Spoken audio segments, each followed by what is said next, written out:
Good afternoon, trainers!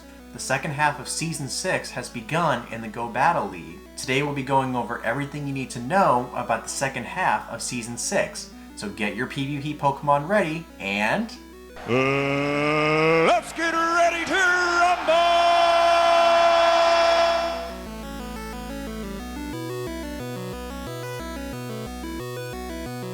Welcome back, everyone! So if you're new to the channel, and you want to learn about tips and news for your favorite Pokemon games, then click the subscribe button down below to be notified when I release my newest videos.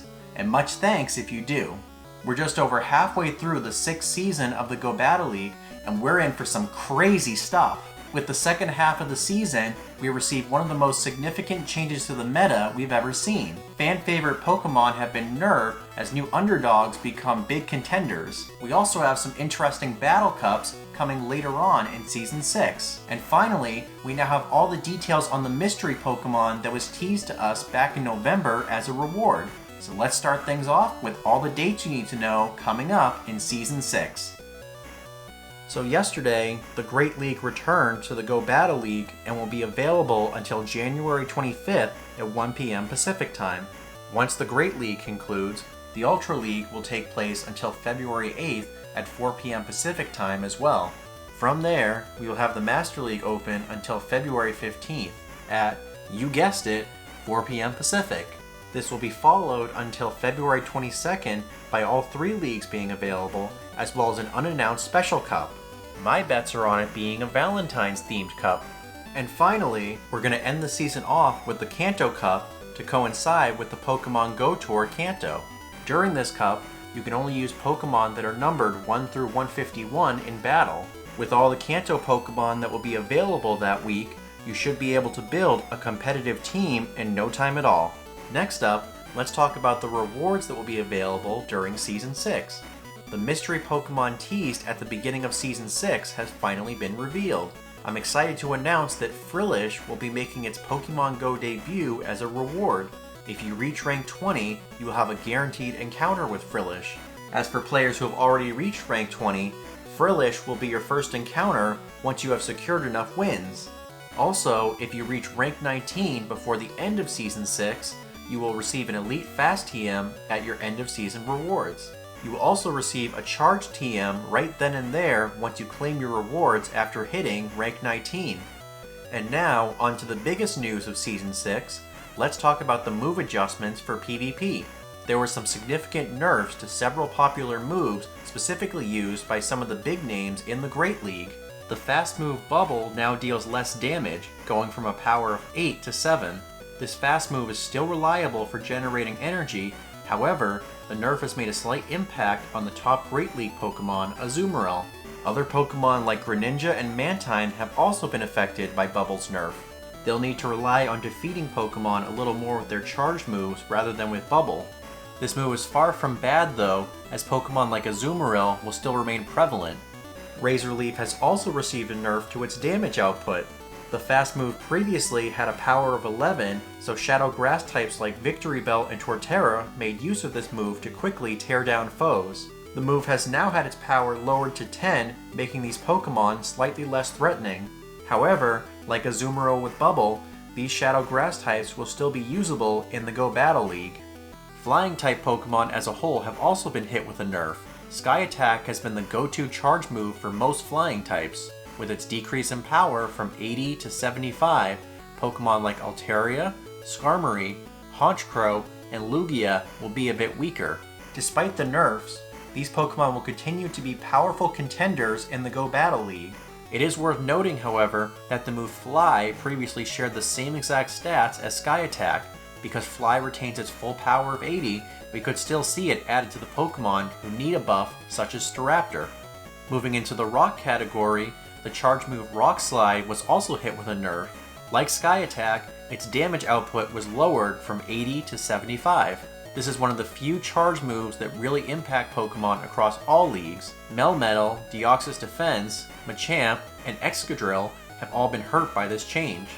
However, I think we can all agree that this brings a positive nerf to one of the most prevalent Great League Pokemon, Galarian Stunfisk. The last move that was nerfed this season was Shadow Bone. This is an exclusive charge attack to the Bone Keeper Pokemon, Alolan Marowak. Like the two previous charge moves, its power has also been decreased from 80 to 75. This move can still be a good choice to use on Alolan Marowak, but it is now more of a toss-up between this move and Shadow Ball. Players can now choose a weaker move that costs less energy and has a chance to debuff the foe, or a more consistently powerful move. In addition to nerfs this season, a few moves got buffed as well. The first move to be buffed this season is Ember. With its power increasing from 6 to 7, Ember now deals more damage with each attack. This will make it a slightly more viable move. Pokemon that were stuck with Ember previously now have a move that isn't completely unusable. This includes Pyroar and Sunny Castform. Additionally, other Pokemon like Ninetales and Charizard now have more options for fast moves. This buff is pretty minimal, however, with Fire Spin still being a better move overall. Karate Chop was also buffed, now generating 8 energy instead of 7. It's hard to compete with Counter, which is arguably the best fast move for all PvP, but this buff helps Karate fill a slightly different role. Karate Chop is more suited for generating energy for charge moves. Machamp, Magmortar, and Primeape will be able to fire off charge moves much faster now. This can especially be useful in coverage situations. With its new Community Day move Payback, Machamp will be able to use the Dark-type charge move much sooner than usual if it is cornered by a Ghost-type like Gengar. Moving into the only charged move that was buffed this season, Crabhammer had its power increased from 75 to 85. Before, this move had a poor damage output for the amount of energy it needed to be used. Now, it's become a solid move for PvP. At the moment, only Crawdaunt and Kingler make use of this move, and now both can throw out a powerful Water-type attack. The Kalos Pokemon Clawlitzer will also make use of this move upon its release, so this buff is certainly a welcome addition for it as well. So aside from move rebalances, there were some new moves added to specific Pokemon to bring them into relevance. One of the most interesting move additions was given to the entire Vulpix evolution line. Both Vulpix and Ninetales now have the move Weather Ball, which deals a great amount of damage for a limited amount of energy. This move is now available for both the Kantonian and Alolan variants of the Pokemon. The Kanto versions will receive the Fire-type Weather Ball, while the Aloans will receive the Ice-type one. If you recall, these moves were previously going to be available as Community Day moves for Ninetales. However, because Rhyhorn won, it never received this move. Personally, I'm really excited to see Pokemon who didn't win the Community Day vote still get their exclusive moves. This opens up the possibility for us to get Superpower on Dragonite or Shadow Claw on Sandslash in the future. It is also worth noting that the two Vulpix will also benefit from Weather Ball if the Little Cup ever returns. In addition to the Vulpix line, Weather Ball has also been given to another Pokemon, Politoad.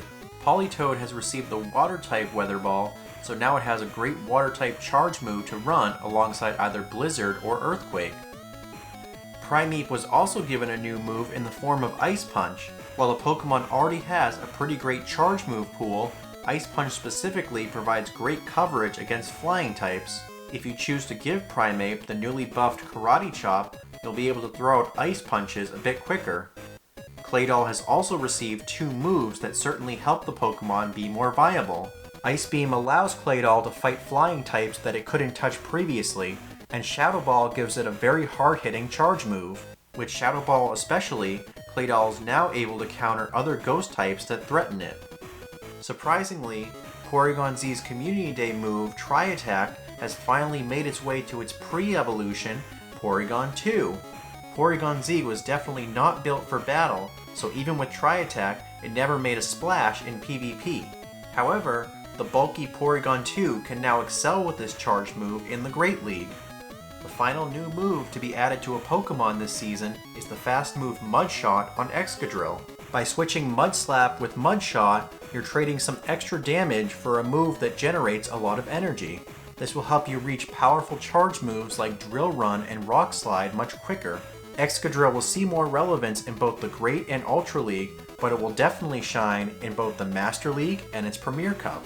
With this new move, it will make Pokemon like Dialga, Metagross, and Magnezone quake with fear. So overall, this is going to make for a wild ending for the season. Have these changes affected your Go Battle League teams? Feel free to leave a comment down below. I may be switching Machamp out of my Ultra League lineup unless its Community Day move Payback is a suitable replacement for Rock Slide. Also, tune in next Friday because I'm going to have my brother Chris on and we're going to be discussing our top 10 Pogo loading screens. I can't wait to reveal my number 1 pick. So until next time, thank you so much for watching. I hope you have a great day and I will see you all in the next video. Take care.